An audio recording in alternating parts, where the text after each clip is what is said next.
سلام به دوستای گل پادکست صدای نور.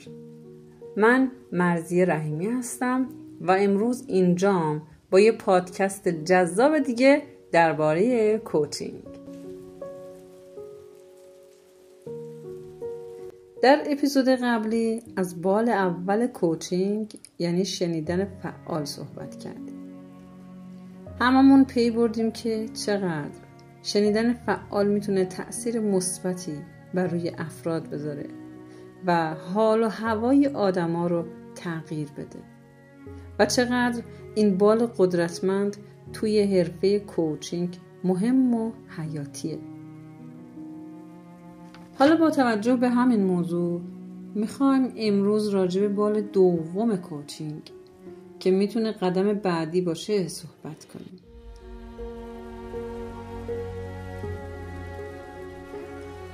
خب بعد از اینکه به صحبت‌های مراجع با دقت و با تمام وجودمون گوش دادیم، نیاز به این بال قدرتمند داریم.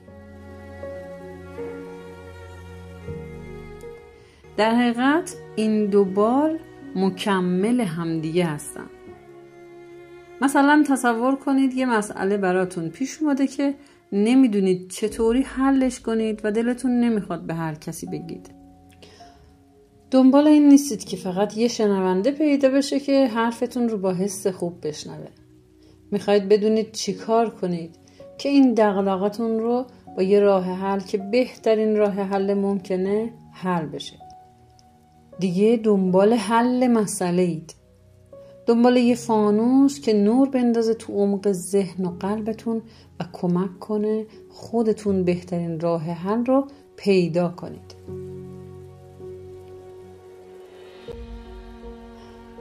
نه اینکه ما کوچا بخوایم نقش سوپرمن رو بازی کنیم ولی باور کنید این تکنیک اگه دقیق و به جای استفاده بشه میتونه معجزه کنه. بیاید یه مثال بزنیم. فرض کنید یکی بهتون میگه من نمیدونم چرا توی شغلم گیر کردم. یه جواب معمولی شاید این باشه: خب یه کار دیگه پیدا کن. ولی یه کوچ حرفه‌ای یه سوال قدرتمند میپرسه. مثلا میپرسه اگه یه قدم کوچیک برای تغییر این موقعیت بتونی برداری، اون قدم چی میتونه باشه؟ یا میپرسه چی توی این کار برات مهمه که هنوز بهش نرسیدی؟ میبینید این سوالا شما رو وادار میکنه فکر کنید، کاوش کنید و جوابایی پیدا کنید که شاید قبلا بهشون فکر نکرده بودید.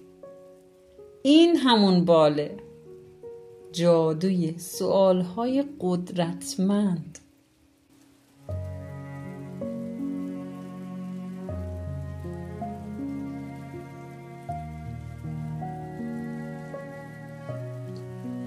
حالا چرا انقدر این سوالا مهمن؟ چون ذهن ما گاهی توی چرخه گیر میکنه. مثلا ترس از شکست، باورهای محدود کننده یا سردرگمی، یا یه موردی که ذهن خیلی براش مهمه حفظ بقاست که خیلی نکته کلیدی هم هست و یه کوچ ماهر با سوالای قدرتمندش میتونه شاه کلیدی دست مراجعش بده که مراجع خودش با شاه کلید مسئله خودش رو حل کنه. و مراجع از نمیدونم چیکار کنم از طریق همین سوالای قدرتمند میرسه به آها این راهشه.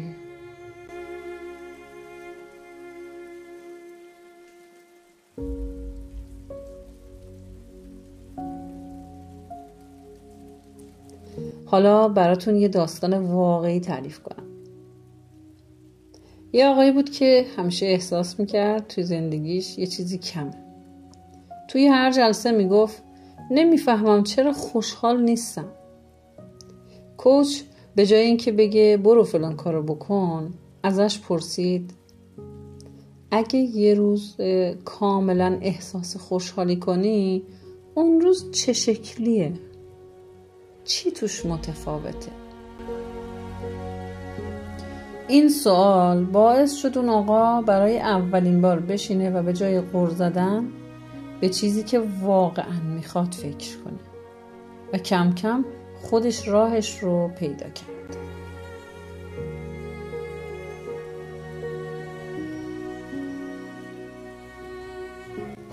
این معجزه سوالای قدرتمنده، یه جرقه کوچیک که یه تحول بزرگ میسازه. خب بیاید یکم دقیق تر بشیم. یه سوال قدرتمند چه ویژگی هایی داره؟ البته توی این اپیزود وقت کافی براش نداریم و توی اپیزودهای بعدی حتما راجبش صحبت میکنیم. خب دوستای گلم، حالا که بال دوم کوچینگ رو با هم کشف کردیم، جالبه بدونید که میتونیم با تمرین و استفاده از این تکنیک جادویی به زندگی شخصی خودمون هم کمک کنیم و با یه سوال قدرتمند برای مسئله خودمون از خودمون بپرسیم.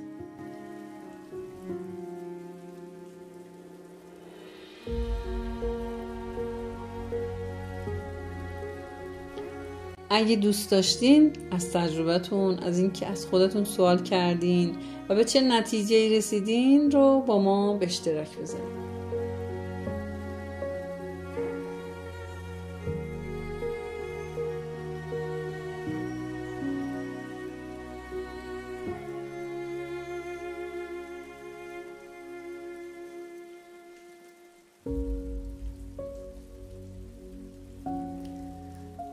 و نکته آخر، دوستای عزیزم، مرسی که با قلبای مهربونتون همراه صدای من بودید.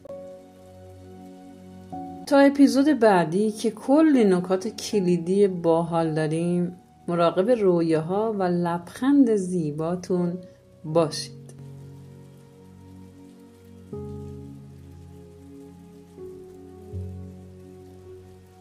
شاد و پیروز باشید.